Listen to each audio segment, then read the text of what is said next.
I don't wanna be the boy that runs in the back. I don't wanna be the kid that falls in the dark. All I really want to be is the guy that gets that girl. Welcome to the AJ Steele Show. We discuss politics, sex, money, and everything in between. And now, here's your host, an immigrant, a self-made millionaire, an American, AJ Steele. Everything I say and do, I'm just not good enough for you. Ladies and gentlemen, welcome to another great episode of the AJ Steele Show. As you know, our show has become extremely popular and it's gaining many more listeners by the day. But with increased popularity comes an increase in promoters and talent agents who call us trying to book new guests for interviews. Some of them are actually really famous people trying to hawk a book or a movie or a personal appearance. And believe it or not, I've refused to interview some really huge politicians and authors because I didn't feel that they would tell the truth. Plus, I'm not going to become a shill for anyone whom I don't believe in. My podcast is completely self-funded, and I own all the rights to my show. And I will only interview folks who tell it like it is. Period. End of story. I don't care for hacks or their money. I don't need it. And I don't want it. Now, those of you who have listened to us for the last couple of years know that I talk to all kinds of people. From Juanita Broaddrick, who was raped by Bill Clinton, to Ward Connerly, the famous civil rights activist who fought against affirmative action, and folks like Breitbart's writer Alan Bakari, and outspoken journalists like Susan Dyer Reynolds, Ruthie Bloom, White House whistleblower Mike McCormick, Rabbi Michael Barclay. I can keep going. As a matter of fact, one of our greatest interviews of all time was with a world-renowned Harvard psychiatrist, Dr. Sheldon Roth, who talked about the transgenderism and the COVID scams long before all the rest of the conservative world caught on to it. And we have some incredible new interviews in the works with folks like Robert Kennedy Jr., Dr. Robert Malone, and Amy Wax. But what am I leading to, you may ask? Besides the fact that I'm laying it pretty thick and I'm patting my own back. What I'm leading to is that today's guest, Mr. Morton Klein, who is the president of the Zionist Organization of America, also known as the ZOA, is cut from the same cloth. Morton Klein, who happens to be an extremely bright man, is also the kind of man who doesn't mince words. He's a man with a mission, a man who has made it his point to get to know many presidents and Congress members and world leaders in his singular mission to support Israel and to protect the Jewish people. Now, he didn't come on our show to talk world politics and media gossip. He came to talk Israel. But despite that fact, he gave me some personal insights into Barack Obama's mindset and Biden. But more important, he gave me some insights into President Trump. And he even gave me a scoop about Ron DeSantis. He told me some things about Mr. DeSantis which I've never known before and which may answer the question, is he planning to run for president against Donald Trump or not? Now, I was going to do a long intro about how Jews in Israel are the canary in the coal mine, because in many ways they are. But I won't belabor it, except to ask you to think about one thing. The people who hate Israel are in general the same exact people who hate America and Christianity and conservatism and tradition. They are the progressive lefties who support Antifa and BLM, unfettered abortion, insane transgenderism, and anti-white racism. Nothing happens in a vacuum, and while Israel may not be on the top of most American people's minds, they would be amiss if they didn't realize that the destruction of Israel is a part of a master plan that would eventually destroy our nation as well. Before I take our first break and yield the stage to Mr. Klein, I wanted to tell you a little story that Mrs. Steele told me many years ago. When we first met in college, she was working as a waitress to support herself and to pay for school. And one of the waitresses whom she worked with, who was very nice, but not very informed, told her that Israel is the worst country in the world because it tries to oppress the Arabs and take over the entire Middle East. When Mrs. Steele, who was just my girlfriend back then, asked her where she heard all of this, she answered that she saw it on the news. She said she's not very political and she never watches the news, but that's what she knew about Israel. The next day, my wife brought her one of our college books with a map of the Middle East in it. I think that Mrs. Steele was taking a world history class or something like that. And Then she showed her the map and asked her to find Israel. The waitress couldn't. Israel was so tiny compared to all the Arab countries that it was barely visible on the map. So then my wife pointed to the tiny dot that is Israel and told her, "This is Israel, and these are the Arab nations. Do you still think that Israel is the one taking over everybody's lands?" The waitress was stunned. She said, "Wow, I didn't know." But now she finally understood. So you see, that's why it's important to learn and verify truths, and not just listen to the corrupt media or biased school teachers or college professors who fill our heads with their ugly, hateful biases. During a private conversation I had with Morton Klein, who will be joining me in a few seconds, he told me something that was so pure and yet so elusive for so many of us. He said, "AJ, the truth is not a political position." And he was right. The truth is always the truth, no matter how you try to dress it up and varnish it with lies. Ladies and gentlemen, before I take our first break, I would like to once again thank you for making our podcast such a great rating success in America and actually all over the world. Please remember to subscribe to us and spread the word about us to your family and friends.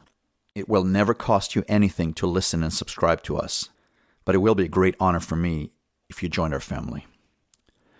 Okay, I think I talked enough for now. Let me take our first break, and we will be right back with Morton Klein, president of the ZOA. This is AJ Steele. All I really want to be is the guy that gets the girl. The AJ Steele Show.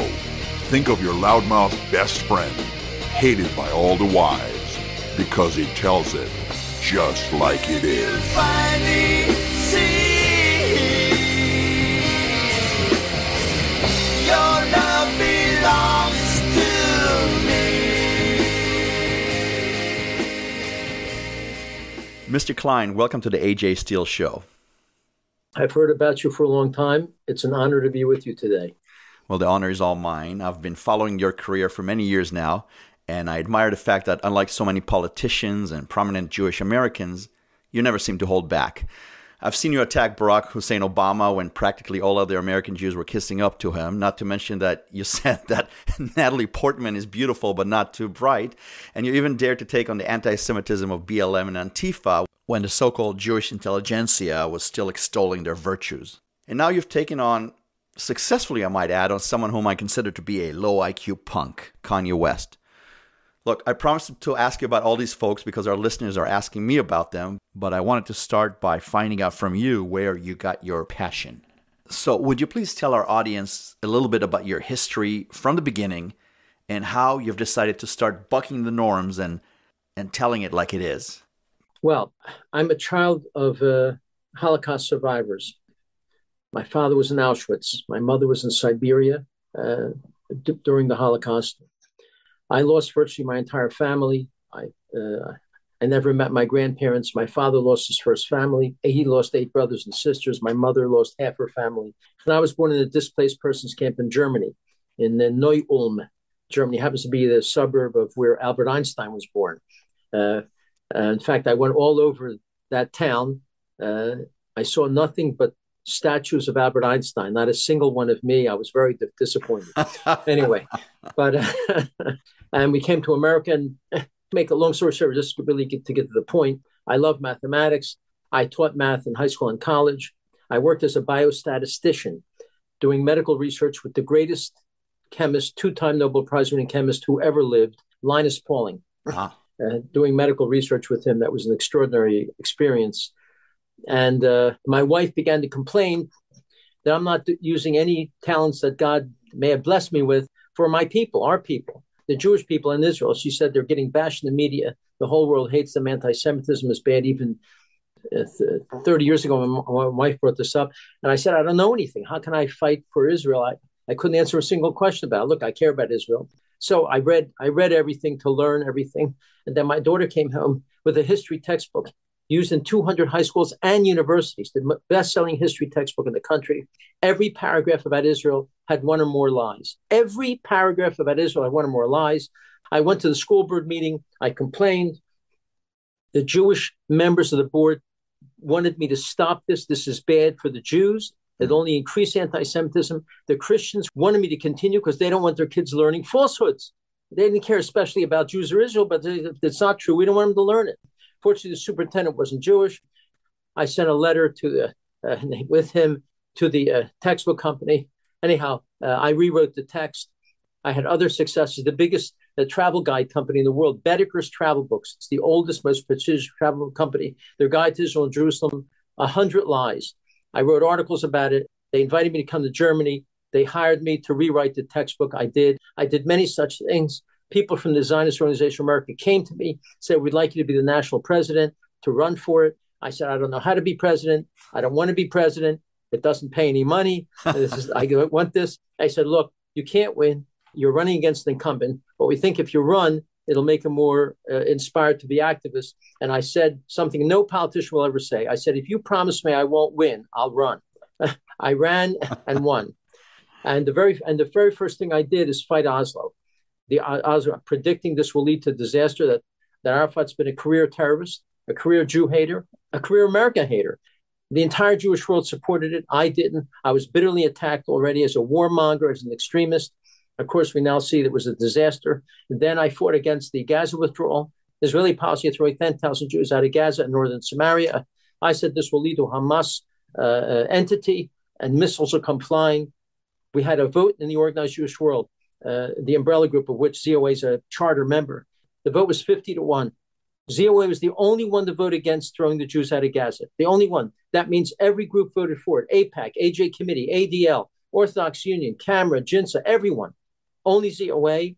And now we see it was a disaster. And then you mentioned 2 years ago, I wrote an op-ed against Black Lives Matter, simply writing about what their charter says, calling Israel an apartheid, genocidal state, that Israel trains police to murder blacks. Israel trains U.S. police insanity. And I said, this is a vicious anti-Semitic, anti-white racist group. I said the Southern Poverty Law Center should put them on their list of hate groups. And the Jewish world went ballistic.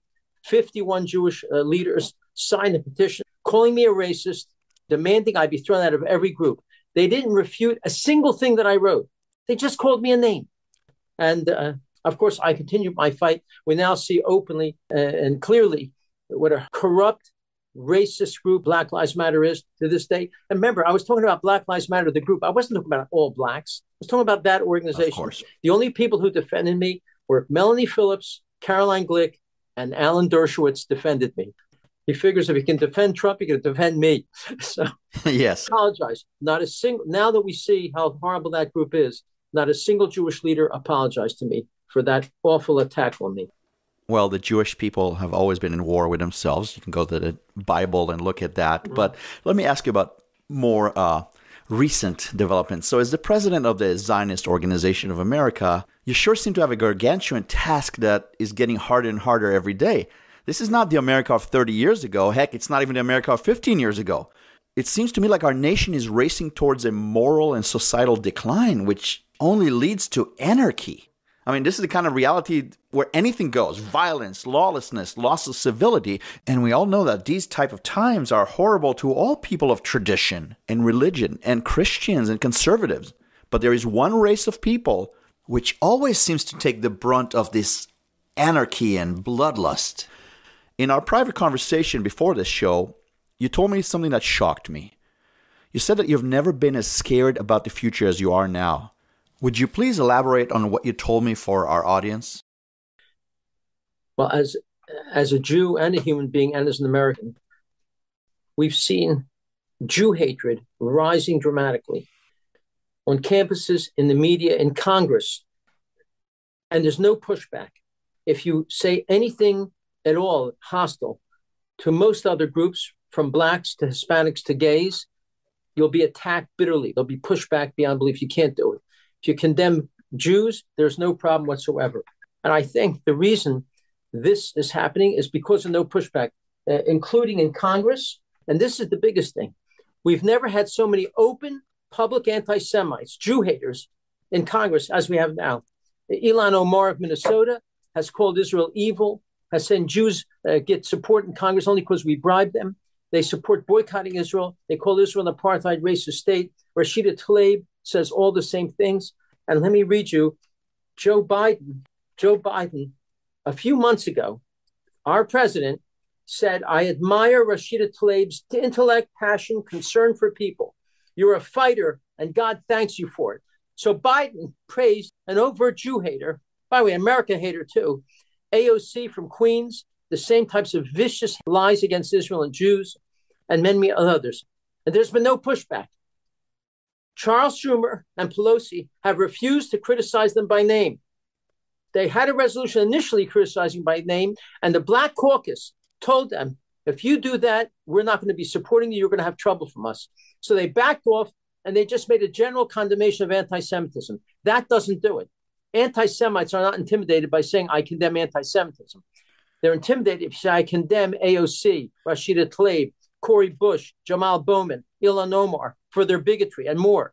They refuse to do it. We at ZOA have begged them, have begged the leaders in the Congress to throw these Congress people off of every committee because of their bigotry, just like as Republicans have done for far less bigotry, far less. They've thrown people off every committee. We've asked that. We've asked other Jewish leaders, AIPAC, ADL, AJ Committee, to help us with this. They have refused. And that's why they're getting away with it. The organized Jewish community has not been pushing back on this, and they've not been pushing back on the fact that in mosques throughout the country, we have the videotapes. Imams are calling for the murder of Jews, not just we hate Jews, they're no good.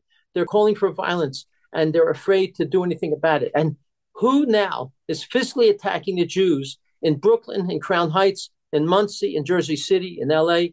What group of people are disproportionately attacking Jews? Yep. It's blacks. I'm not saying that against all blacks, but it's blacks. And when I say this now in my speeches, people start screaming I'm a racist. It's blacks who are attacking us. I'm just telling you the truth. I don't know why it's them. We have to figure out why and have black leaders who might have some power with these hoodlums to condemn it publicly. So the Jewish communal world has not pushed back in any way, shape, or form. And in general, of course, we have George Soros, whose former name was Schwartz, until it was changed to Soros, funding the most radical left-wing district attorneys in the country. These races normally spend $100,000 to $200,000 for a campaign. He gives them $1.5 million. So they all win. And now they've eliminated bail. They don't arrest people. If you steal under $900, it's nothing. And we see this crime, violent and theft going on all over, where you have stores closing throughout the country because they can't make a profit with all this crime. And this woke nonsense is going on in the military, where people and in universities, they're looking at quotas. How many blacks? How many women? How many gays? That will hurt the country because we only want the best people in every position. If the best people are black, I want every position filled by blacks. The best by gays, best women by women. I want the best people. That's how the country will grow, prosper, and be strong. And now we're not doing it. I believe there's a sinister effort to undermine America's survival as a strong country, that this is intentional. And I'm very, very worried. I'm sorry I spoke too long on that. That's okay, Morton. I like your passion, and I agree with what you're saying. I'm going to have to take a short break right now, and we will be right back with Morton Klein, president of the Zionist Organization of America. This is the A.J. Steele Show. You're listening to the A.J. Steele Show, where no topic is off limits, no discussion too harsh, no truth more true. The A.J. Steele Show. We tell it like it is. All I really want to be is a guy that gets the girl. All I really want to be. You know, I had the bad luck of going to college in San Francisco, and even back then in the 90s, there was already a huge contingency of Muslims and radical black students who were very aggressive in their attacks on white people and on Zionism, which has become a dirty word in progressive circles. The same circles who have practically taken over the Democratic Party. Would you please define what is Zionism for our Zionism audience? is simply the right of the Jewish people to have a little tiny state, smaller than New Jersey, smaller than Massachusetts, smaller than Rhode Island, in the Middle East. A land given to the Jewish people by God, if you believe in the Bible, made legal by the Jewish people, by the League of Nations, San Remo Conference, the United Nations.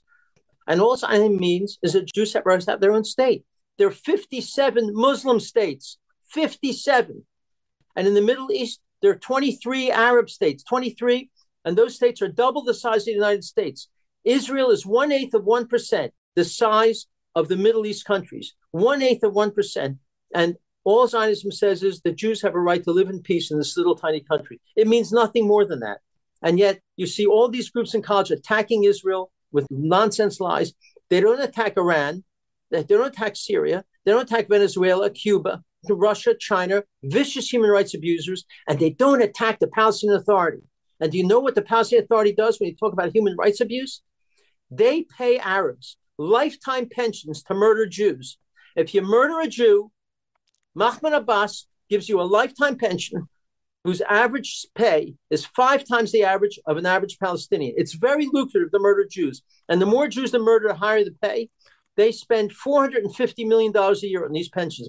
And Trump was so horrified by this, he said, we're cutting all aid to the Palestinians. Biden has reinstated the aid and more. But you see, none of these college kids condemning the most vicious human rights abuse on earth by the Palestinian Authority. Only the Jews, one of the greatest human rights loving countries in the world, are attacked with lies. So I've always felt that attacks on Zionism were veiled attacks at Judaism. It's much more acceptable to say you're an anti-Zionist than an anti-Semite. But they're both the same thing, aren't they? If you're opposed to the Jewish state's existence, you hate Jews. I assure you, if you oppose Mexico existing, I think pretty certain you don't like Mexicans. If you oppose Italy's existence, I assure you, you hate Italians. So if you hate Israel's existence, you hate Jews. Anti-Zionism is identical to Jew hatred. There is no difference whatsoever. I couldn't agree with you any more about this. Now, I told you I was going to get back to Obama and his many, how should I say, philosophical children and acolytes. A couple of days ago, I read that Israel's former Prime Minister, Benjamin Netanyahu, said something that I've believed in from the moment Barack Obama was elected. Netanyahu said that Obama had not just bad policy, but malice towards Israel. Now, this is a big accusation. Look, I've always felt that Obama also had a pathological hatred of America and Americans as well. What are your thoughts on Obama and the damage he did to America and to international relations? Barack Hussein Obama was the most hostile president to Israel and Jews we've ever had. And I believe the most hostile president to America. I met with Barack Obama at the White House, in the White House. He said to me, you need to speak to your friends and relatives in Israel and see if they're serious about peace, because I don't think they are. But Mahmoud Abbas and the Palestinian Arabs are sincere about peace, and everyone knows it. I'm giving you exact quotes. Wow. And by the way, you can keep the Jewish areas of Jerusalem. You can't keep the Arab areas. He's now deciding for Israel what the resolution will be. So in addition, he tried to cut the aid to build the Iron Dome, a very important defensive military thing. He tried to cut it in half. Didn't want Israel to have an anti-missile system that worked. Congress reinstated the money, and then Obama took credit. But he tried, I know, I'm on the Hill. He tried to kill at least half the money to that. Obama organized a resolution among the Security Council and got a resolution passed saying all the land past the 67 line is Arab land and Israel's occupying it. That means the Jewish section of Jerusalem is Arab land. The Temple Mount, Judaism's holiest place, Hebrew University, Hadassah Hospital, that's all Arab land. And we put enormous pressure on him. Of course, to veto this, he refused. He abstained. He refused. But let me tell you something else. A few months before this happened, I spoke to Chuck Schumer, and I said to him, I'm very worried in his last days as president, he's going to do something monstrous in the UN. Schumer said, don't worry, he will never do it. He knows all hell would break loose.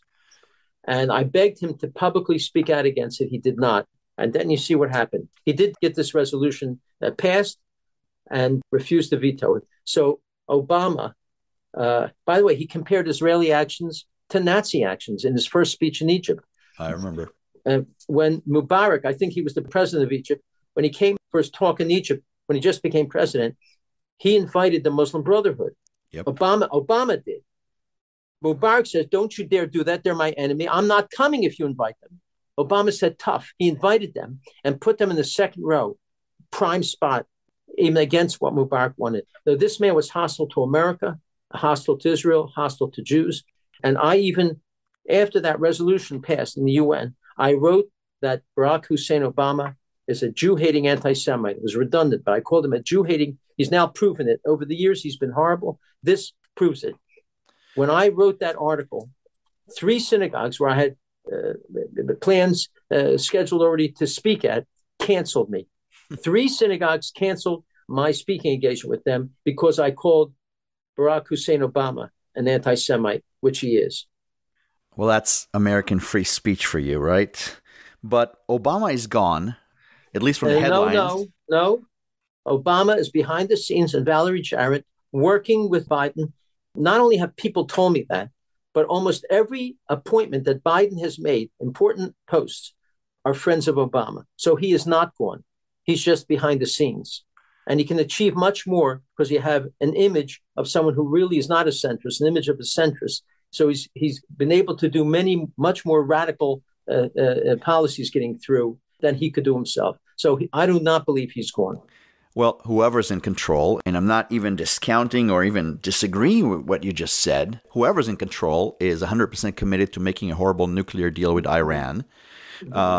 What are your thoughts on the relentless push by the State Department and the Biden administration to practically give up everything to placate the mullahs? Now, when this deal happens, and we all know that it will happen, do you really think that it will keep those insane Islamists from getting a nuke? Well, this is more proof of Obama's hostility to Israel. He got past a treaty, which he refused to call it that, so he wouldn't have to have 2/3 approval of the Senate, which gives the right to Iran to develop nukes in 13 years from when this started years ago. There's only a few years left. This treaty that he signed, Obama, gives them the right to have nukes. All bets are off after 13 years from the initial signing. This is not a deal that you sign. Why would he sign? Now, what does he say about that when we spoke to him? I think they'll be moderate by then. In 13 years, they'll moderate. I said, suppose they're not. That's a hell of a risk. I sincerely believe that a factor in Obama putting together this deal is his hostility toward Israel and Jews, and Iran would have capability to do harm. I hope I'm wrong, but I see no other explanation. I remember, this is not just dangerous for Israel and Iran nukes. They scream death to America, death to Israel. They scream them both. Yep. And they're developing missiles now that can reach America, and they can carry a nuclear payload. We are in trouble as well as Israel. But who did Biden appoint as the chief negotiator on the deal? A guy named Robert Malley. Yep. Robert Malley is the most pro-Iran person that I've ever seen in public life. He's against sanctions on Iran. He says we should learn to live with their nukes. This is who the chief negotiator is. By the way, he's an Egyptian Jewish communist. He's an Egyptian Jew. And a friend of mine, a combination, huh? Friend of mine went to college with him. He said he was writing horrific articles against Israel as a Jew in college, in the college paper when he was in school. So the fact that he appoints Robert Malley, who's a close friend of Obama's, tells you that they're not serious about getting a serious deal. Look, there's never been a short supply of self-hating Jews who prostitute themselves and sell their souls and act as covers or human shields of a sort for those who hate their own brothers and sisters. I think it was the great King Solomon from the Bible who said that there's nothing new under the sun. Morton Klein, I'm going to have to take a short break, but when we get back, I'm going to have some very pointed questions about Kanye West. This is AJ Steele, and this is the AJ Steele Show.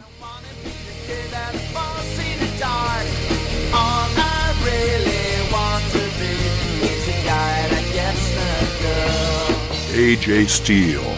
Not right, not left, just right.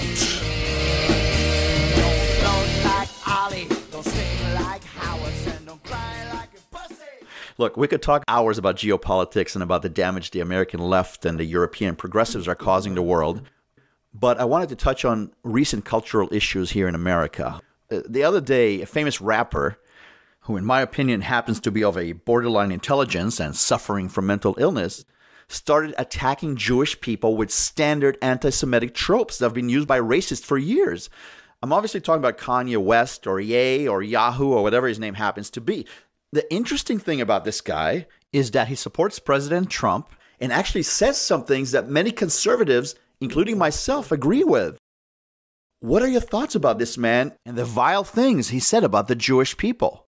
First of all, I don't consider him mentally ill. I consider him evil. He's a horrible human being, dangerous and evil. Once you say mentally ill, it's like excuses what he says. He can't help it. He has mental problems. It's not him. He's a lovely guy, just mentally ill. I don't accept that. It'd be hard for mentally ill people to be as successful in the music world as he is. And he's been very successful. How he's done that, beyond me, but he is. And what's even more troubling about him, besides the fact that he publicly called for the death of all Jews, he called for the murder of all Jews. He said, I support DEATHCON, DEATH 3, against all Jews. DEATHCON? That's murder. He says it publicly. And what is really was disheartening to me is Candace Owens, the black conservative, another black conservative, defended him. And she said, you don't know really what he said, DEATHCON 3 against Jews? You don't know what that means? You don't know what he said? And then Candace Owens herself said, I guess in our society, if you even say the word Jewish, they'll call you an anti-Semite. Candace Owens said that. I've now lost respect for Candace Owens. Well, Candace Owens is getting paid by this guy, and basically, as far as I'm concerned, is in many ways akin to a whore. She's not prostituting her body like a traditional whore, but in many ways, she's prostituting her morals and her soul. And she's smart enough to know better. Now, I feel the same way about him, but in the last few days, I was confronted with an interesting, probably a sad dilemma. As you know, I'm also a very outspoken person. I'm not shy about saying what I think needs to be said. And when I spoke out against Kanye, something very jarring happened. All of a sudden, some of my social media followers and podcast listeners, many of them who claim to be conservatives, started attacking me for daring to put him down and to put down his racism. It seems like some conservatives, in their desperate need to be accepted by a major star, are willing to give racism a pass. And some even agreed with him. They actually openly agreed with his anti-Semitism. I was shocked. This is supposed to be our side, but maybe we don't have a side, do we? As West has shown, as the people who attack you have shown, there are some conservatives who are Jew haters. In other words, when it comes to Jews, they're not so conservative. And this is Jew hatred. Mm-hmm. There are a number of conservatives who have attacked Jews, that's for sure. And it's deeply troubling. And that's why it is very important to push back, to condemn Candace Owens, to tell Ben Shapiro to stop paying her and giving her a platform, to tell Dennis Prager to stop paying her and giving her a platform. She has to feel consequences.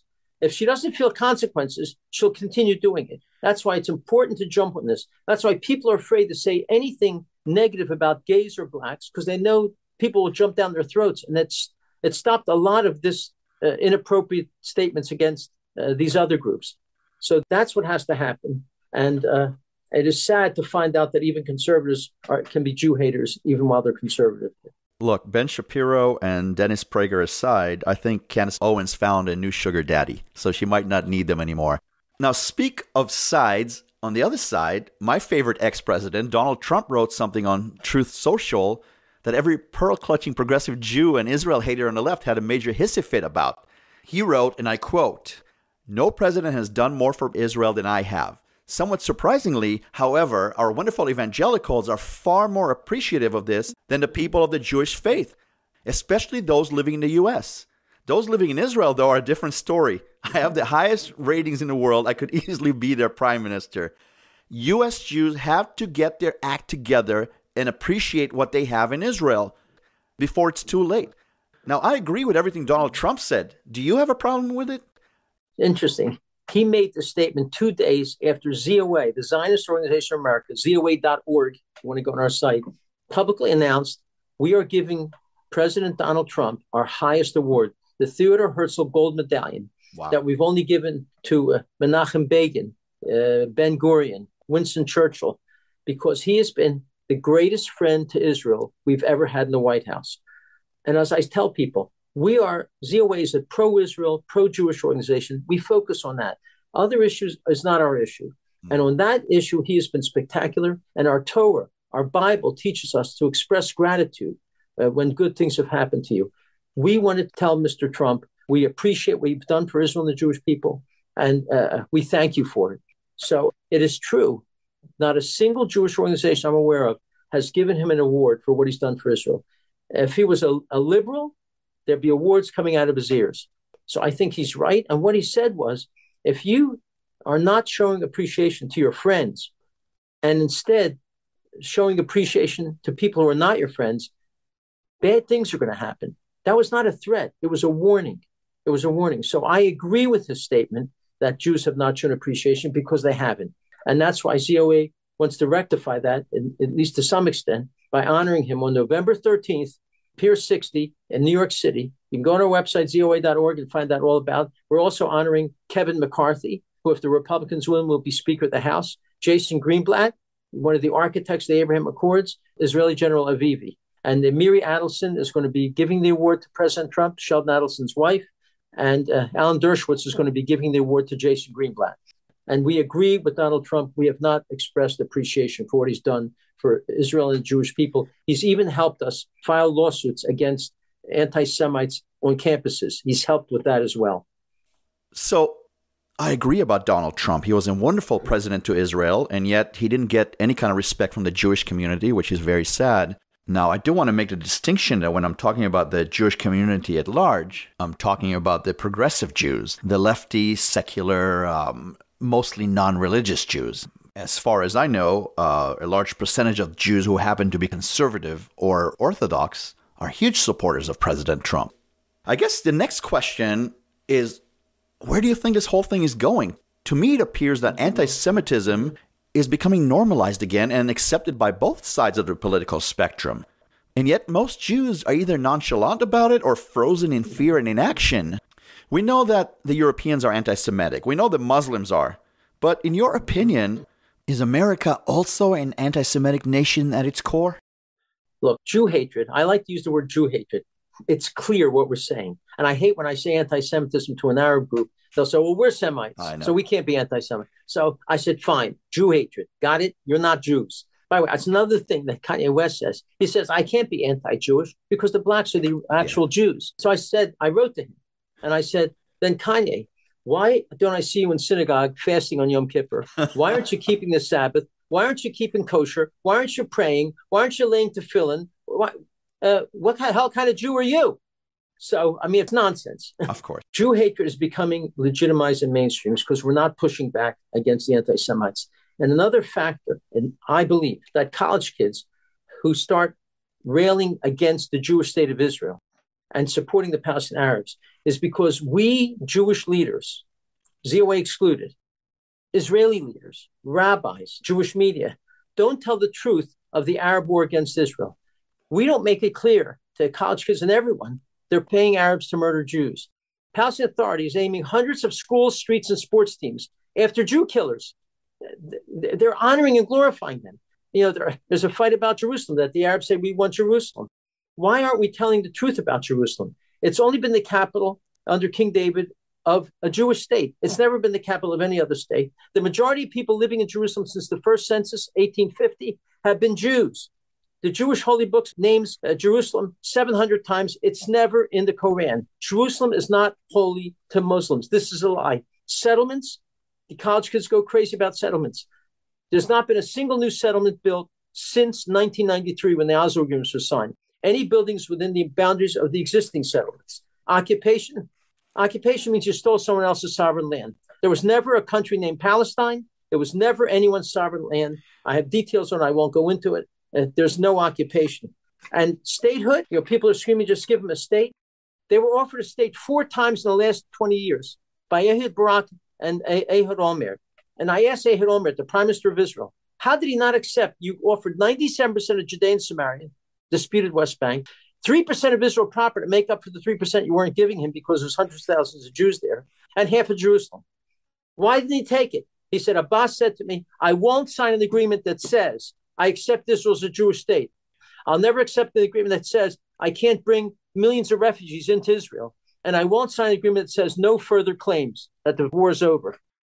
So the statehood is not the answer. They don't even want it if it means accepting Israel. And these truths and many more are not preached by Israeli leaders or Jewish leaders. I blame ourselves for people not understanding the truth and ending up hating Jews because they believe that Israel is a racist apartheid state, which is a gigantic lie.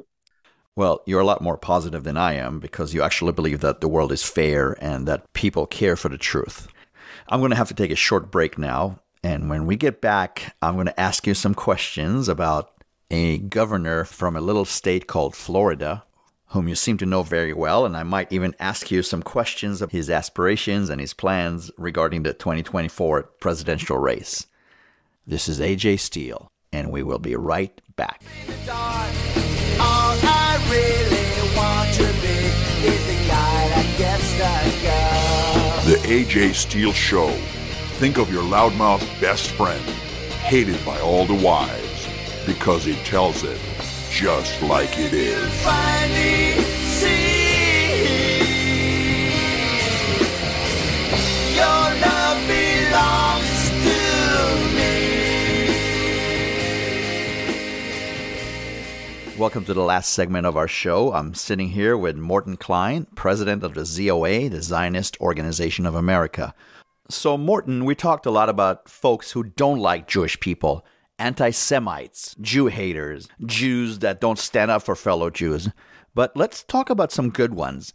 Could you point out let's just point out a couple of people on Capitol Hill, for example, whom you consider to be fine Americans and good friends of the Jewish people and of Israel? The two best friends now in Congress, well, he's not in Congress. The best friend we ever had in Congress, Ron DeSantis. There was nobody as good on Israel. He was number one, not one of the best. He'd always invite me to be and testify because he knew I'd be strong. He was the best friend Israel ever had. The second best friend in Congress, who's still in Congress, but running for governor, Lee Zeldin. He's running for governor in New York. He's as good as DeSantis. They're the best friends we had.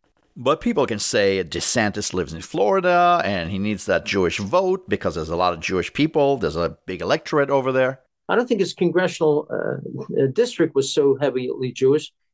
He just says Israel's in the right, the Arabs are in the wrong. It's a matter of ethics and morality. He would call me and he'd say, Trump is not moving the embassy. More, what should we do? He's not doing it. Really? I said, have a hearing. He had a hearing. Trump is not recognizing the Golan. Should I have a hearing? Yes. He had a hearing. He's that good. Yes. Wow. He's that good. Better than any Jew I know. And yet the Jews, he called me up after he was elected. And he said, Mort, what kind of Jewish vote I got? It's tremendous. I said, what percentage? 35%. That's it. I said, 65% voted against you. He said, Mort, 35 was unbelievable. He's bragging about 35%. 2/3 of the Jews voted against the best friend we ever had. He says, Mort, my first trip as governor out of the state, I want to go to Israel. Will you come with me? I said, of course I will. I went with him to his first trip as governor. And in Israel, in Jerusalem, he brought his whole cabinet. At his first cabinet meeting, he made deals with Israel universities and Florida universities, Israel High Tech and Florida High Tech, to have a closer bond between Israel and Florida. This is a great man. This is a great, great man. So you know him a bit better than I do, obviously. Did he tell you, is he going to run against Trump? No, he told me he will not run against Trump if Trump runs. But if he doesn't run, he's going to run for president. Well, Morton, I thought we were going to talk about Judaism and anti-Semitism and Israel, and you ended up giving us a great scoop.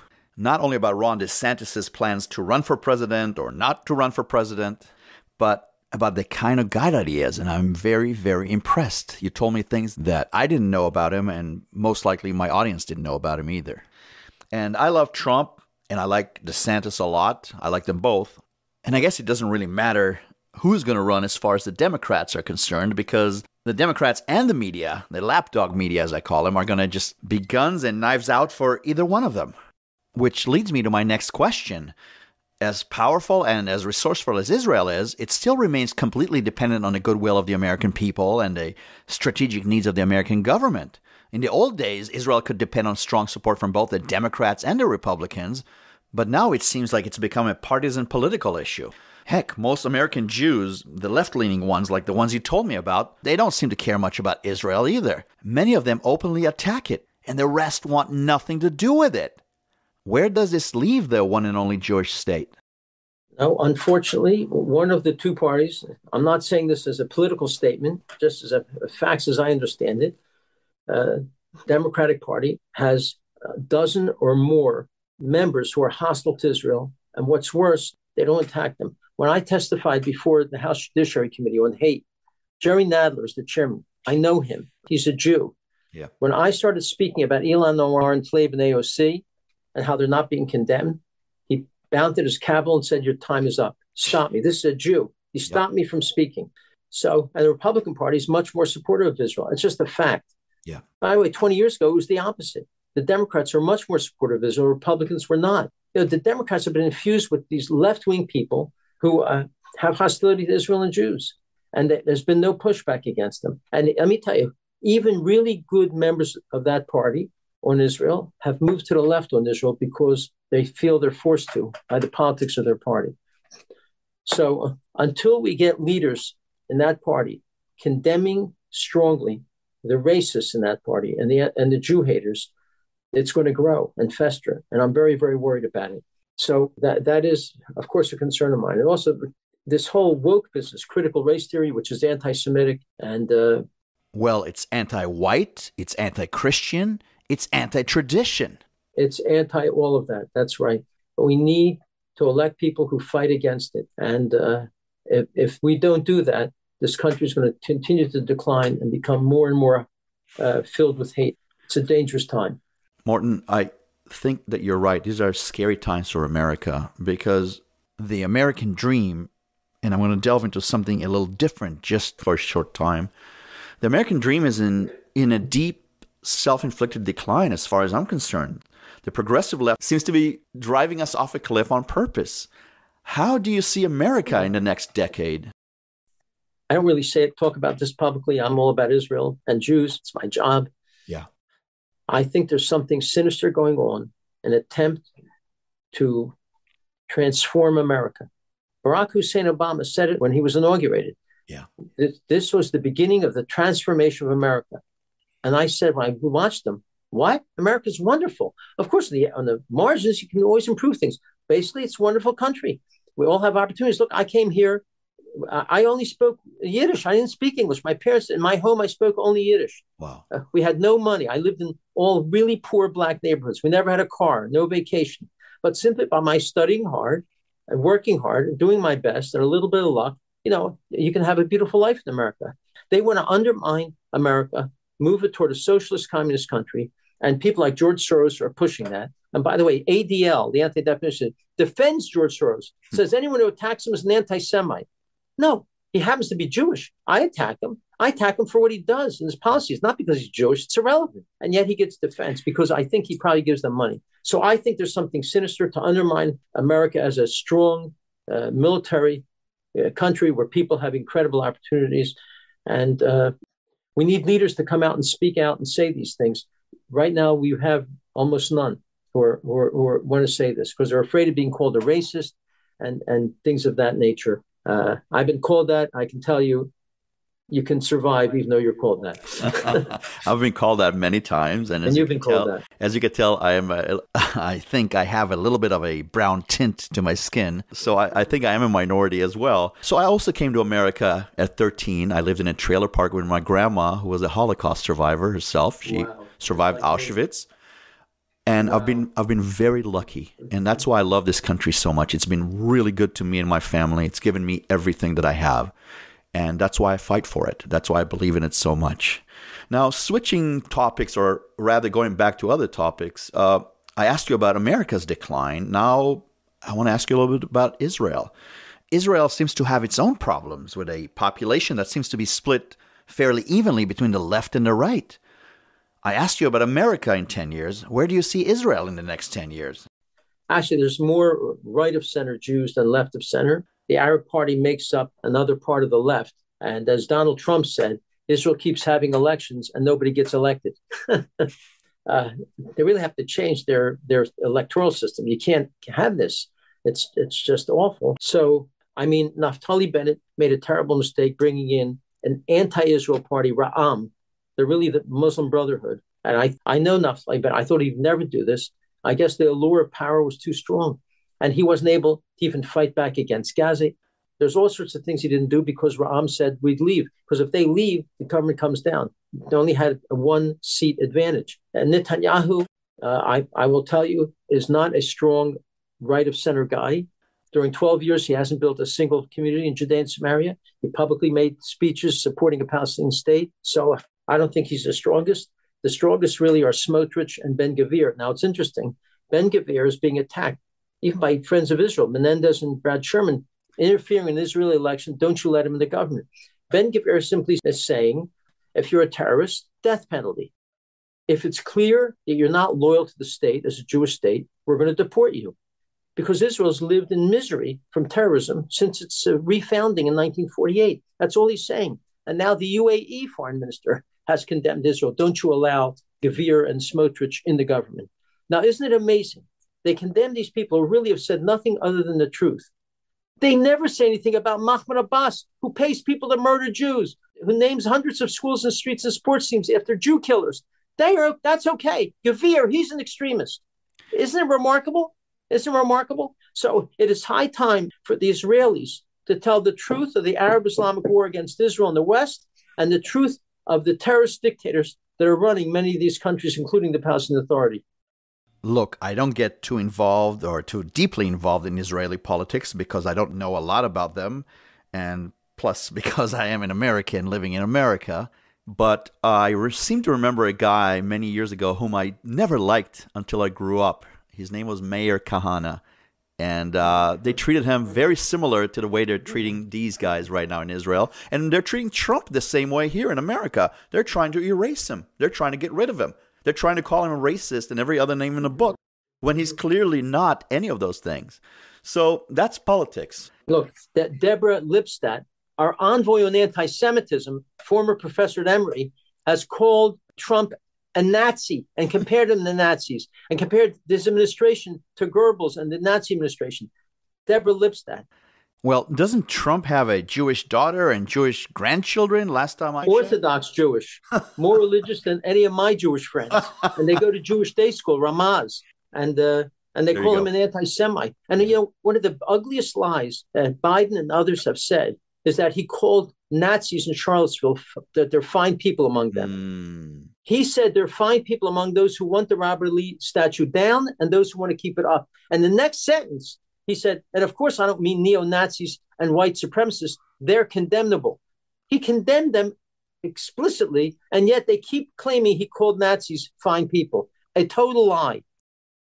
Well, that's our news media, and there's no truth out there. We all know that. And what is it? History is controlled by those who write it. Mr. Klein, it's been a great pleasure talking to you. I truly appreciate your candor and your unwavering patriotism. Now, I want to ask you about something you told me earlier. I know that your organization, the ZOA, has an important gala coming up with some very special people attending. Could you tell our audience a little bit about it? We're the first Jewish organization to give an award to the greatest friend Israel ever had in the White House, President Donald J. Trump. He's getting the Theodore Herzl Gold Medallion presented to him by Miri Adelson, the widow of Sheldon Adelson. We have Kevin McCarthy, who's the House Minority Leader. If the Republicans win the House, he'll be Speaker of the House. Jason Greenblatt, we're giving him an award. He's one of the architects of the Abraham Accords, this great deal making relations closer with Israel and UAE, Bahrain, Sudan, Somalia, Morocco, Saudi Arabia. Tremendous. Trump should have gotten the Nobel Peace Prize for this extraordinary achievement, and yet that didn't happen. We're having General Avivi, one of the great Israeli generals as well. Alan Dershowitz will be giving out one of the awards. You know, the tickets are limited. We only have room for 1,000. You go to our website, ZOA.org, and find out all the information. And it'll be really a special night. I'm proud to be saying to President Trump, for what he's done for Israel and for Jews, thank you. That's all we're doing. Thank you for what done for Israel. Any other issue? That's not our issue. That's not what we deal with. And I've already been attacked in the Israeli media by Haaretz, the Jerusalem Post, JT, a Jewish telegraph agency, have already called me a far right-wing extremist because I'm honoring the greatest friend we've ever had in the United States for Israel. Imagine, that makes me a far right-wing. By the way, they just call me names. They never say anything we do or say why it's far right-wing, because it's not. We haven't done or said anything that's far right wing. So I look forward to seeing as many of you there. And are you in San Francisco? I live in San Francisco, yes. A bit of a trek. So it'll be in Manhattan in New York City. Or maybe next year, I'll get an invitation. I'll be glad to attend. You have an invitation right now. Just let me know. Now, just so you know, there's a lot of Israelis that I've spoken to, including Ruthie Bloom, who I've interviewed a couple of months ago, who absolutely agrees with you. So you're not alone. She wrote it. She wrote an article saying that. Oh, she did. There you go. Yes, She's an excellent writer, and hopefully we'll have Caroline Glick on our show as well. She's going to be at our dinner. Is she? Great. Very smart lady. A lot of great ladies there, and the president, of course. Morton, I have a final question for you. I was wondering if you have a final message for the wonderful audience of the AJ Steele Show. I haven't thought about this, but you gave me 3 seconds. It's enough time. A closing message I would say is never allow evil and evil people to be able to continue without consequences, without negative consequences. Never be still Jews. Never be Jews of silence or people of silence. When you see wrongs, speak out. Don't be afraid. Speak out and don't let it fester, and because that'll only allow it to continue to grow. You have to stop evil and inappropriate hatred in its tracks. That's my message. Write articles, write letters, give speeches, talk to your members of the House and Senate to speak out against the evil and wrongs that are being done in our society against any people, and make sure there are consequences, negative consequences to people who are doing wrong. That's the only message that I would give, and I think it's an important one. Never again the still Jews. Never again.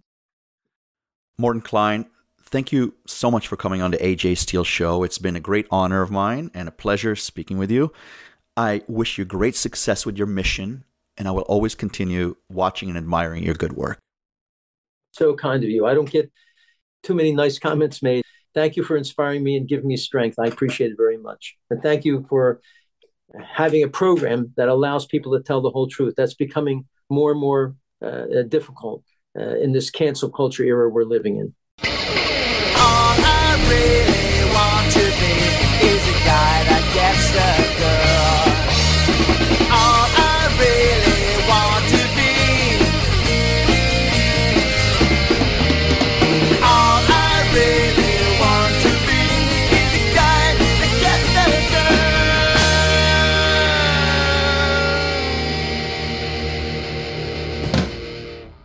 The AJ Steele Show, copyrighted 2022.